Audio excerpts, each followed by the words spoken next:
Hi everyone. I want to give my brief comments on the whole Q-Anon thing. I haven't really done any research on it or been looking into it other than what I've seen from Lively Locksmith. He is prior to the Truth is Stranger Than Fiction, he was the only person that I was following who was keeping up with the QAnon phenomenon. As far as I see things, knowing with my very, very limited knowledge of Q, in my opinion, this whole thing is merely uh, it's an illusion. It's giving us, in my opinion, Q is controlled opposition. And I stress that this is just my opinion. It's not based on a wealth of evidence or research or anything like that. It's just my opinion. So with Q, what I'm reminded of is this movie that was called The Cell, and I can't remember the YouTuber who brought this movie to my attention, but I'm sorry for neglecting to give you credit for bringing this movie to my attention because I forgot your name.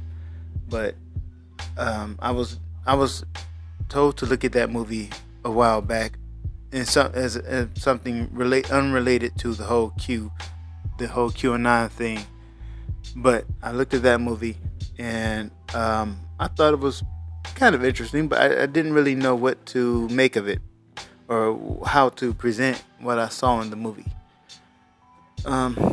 But here's the gist of what happens in the movie.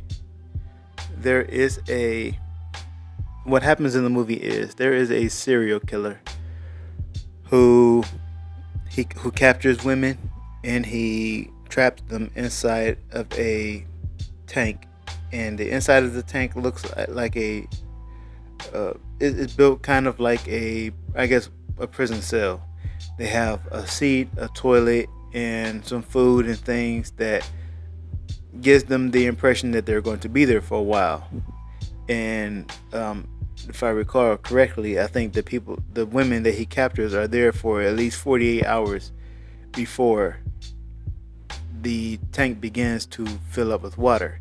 So you have basically two sides of the tank are walls, and the two sides, the other two, it's cube shaped. So the other two sides of the tank are glass, so that the killer can record them with his camera through the glass, and he can watch what happens to them. And so, what happens after that 48-hour period of them being in that tank? Water begins to flow into the tank and to fill it up, but it doesn't just fill all the way up to drown the girls. It goes just a little bit water at a time, not a little bit, but it pours out and it fills up to, let's just say, the first time up to their ankles.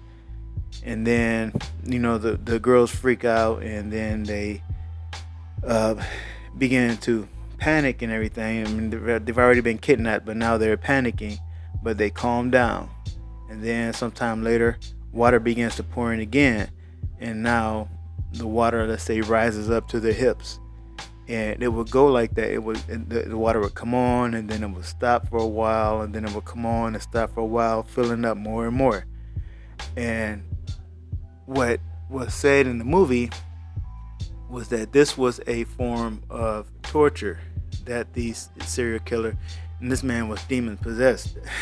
That's not just something that I gathered from looking at the movie. No, he really was demon possessed, and I will get into that in a little bit. But he preferred to torture these women by stopping the water and giving them what someone said was the hope, or the not the expectation, but I guess hope, giving them hope that maybe they were going to live or they were going to survive the experience. But each time the water would come on, the tank would fill up more, and little by little, the hope would be taken from them.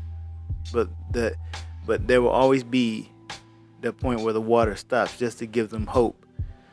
And it was a form of torture, and I guess it made um, the method, or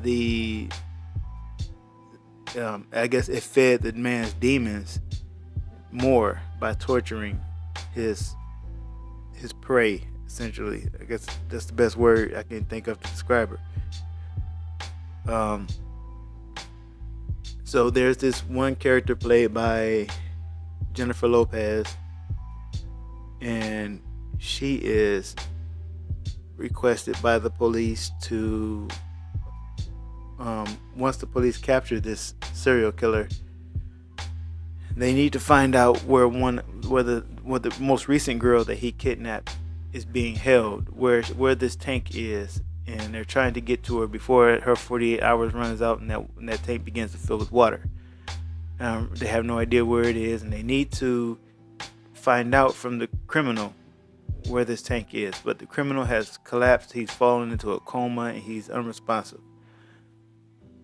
And so they get I forgot her name, but Jennifer Lopez, I forgot the name of the character she's playing. They get her to take on this risky job of going into the serial killer's mind, and they had a technology that would put both her and whoever else was going into the person's mind into, I guess you could say, sleep. It was like plugging into the matrix kind of. And so her mind would actually believe that whatever was taking place was real, and if she died inside his mind, she died in real life. And so while she was in this man's mind, she encountered the demon inside of him. And when I first saw the man, I was like, wow, that really is a strong man, because he came, like, he was muscular, and he had this big flowing, almost like cape behind him. I was like, there's the strong man that the Bible is talking about. This man had some demons inside him. And so what happens is, after almost losing her life inside this serial killer's mind, she gathers the courage to go back in, because she promised him that she would go back in to rescue him, because she meets him in his mind as a little boy when he was first traumatized. And he was traumatized by Christians, of course. I don't believe these were real Christians, but they were, in my opinion, they were subjecting him to a satanic ritual by holding him underwater while they were baptizing him, and he was drowning in the water. And I think this is just one of those cases where you have Satanists masquerading as Christians who satanically, ritually abuse their victims, and under the guise of Christianity. And so while they were abusing this boy at that age, he got stuck in his mind. There's a part of his mind where he's still a little boy. And so this is the side that the character played by Jennifer Lopez is trying to reach. And she reaches him after she comes out one time after almost losing her life. She finds in his personal belongings a image inside of a book of the Queen of Heaven. It's not the Virgin Mary. If you look at it, it's vaguely like the Virgin Mary, but it's really, if you don't know any better, you would think it was the Virgin Mary. But so anyway, so when she goes back into his mind, now that she knows a way that she has an image that she knows he feels comfortable with, she goes back into his mind disguised as this woman. And things happen, and she ends up having to her and another police officer who went in also got the information of where the woman that he had captured was, and he ejected, and he went and got that woman. But Jennifer Lopez stayed behind in order to try to slay this man's demons. And so, long story short, she did eventually have to I'm not gonna get the end of the movie away. She did, in a way, slay his demons in a way. But anyway, the point is that he was murdering women. He was murdering his as part of this satanic ritual that he was performing on the women that he was abusing and murdering. He was giving them the hope or the expectation that they could stave off their fate, that they could prolong their freedom or their life, but eventually it would be taken away from them, and then he would give them that hope again, and he would take it away again. And in my opinion, I don't know, this is going too long. This is just, in my opinion, what's going on with Q, and with what goes on with a lot of these things that we see.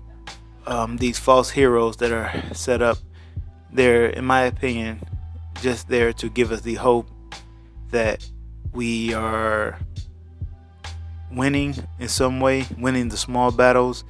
Let me just say this off the bat. The Lord God, the Most High God, is, we read the Bible, we know at the end of the Bible that He wins. He is in control of it all.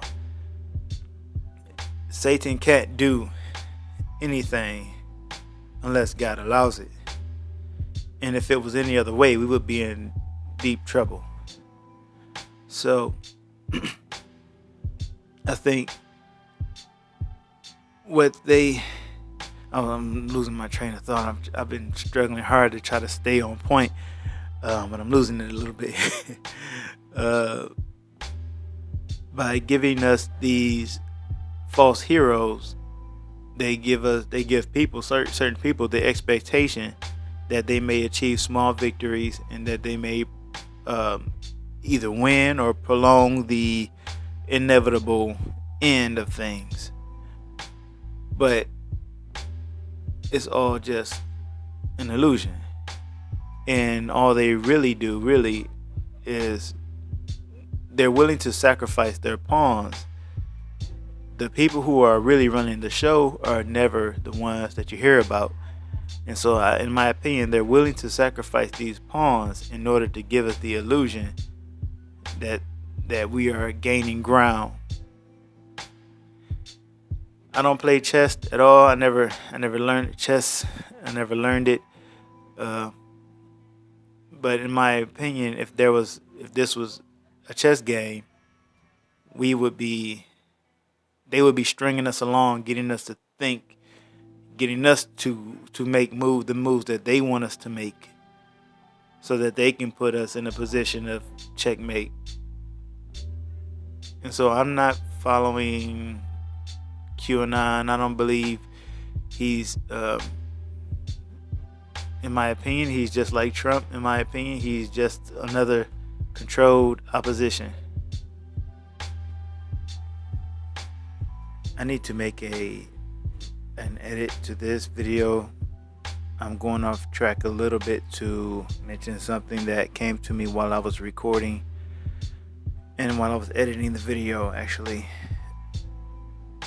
it occurs to me that Q-Anon could also be a reference to the Buddhist deity called Yun. I can't pronounce it, but it's pronounced canon in Japanese. But the word, the name of this so-called goddess of mercy, which is the equivalent of the Virgin Mary, or the Queen of Heaven, is the spelling Gua, and Yin, or however it's pronounced in Chinese, is, in my opinion, is phonetically similar to Gu. Gu is similar to Q, and Q can be pronounced with a K and occasionally a C, and a lot of our letters really just have the same origin and the same meaning. They're interchangeable.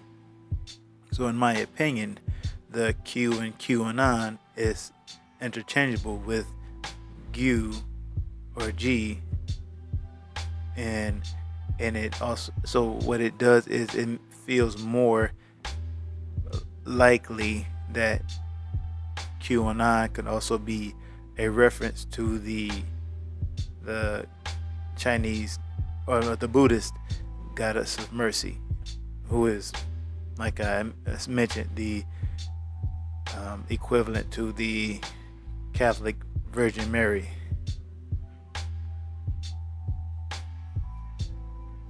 And so I'm not following QAnon. I don't believe he's, in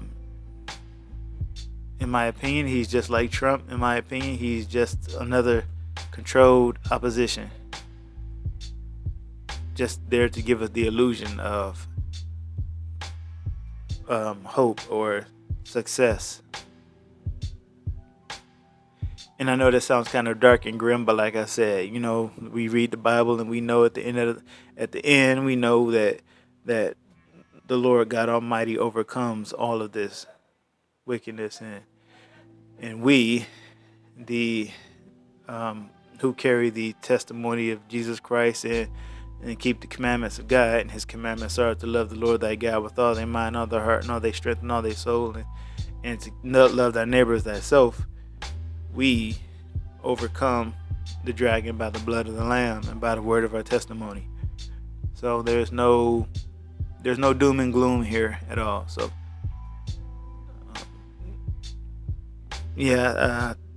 that's pretty much it. So anyway, thanks for listening. God bless you. She is the representation of what Gnostics and Kabbalists call the world soul, or the anima mundi, the lower Sophia or lower Shekinah. She connects with the mind of the material world the way the higher Shekinah connects with the universal consciousness. This universal consciousness, typically called the Father Spirit, but as I hinted at earlier, it's not necessarily a spirit, it is merely a mind or a consciousness. Knowing that this girl is linked with the mind of the material world, let's look at who the professor is in relation to her.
Get up.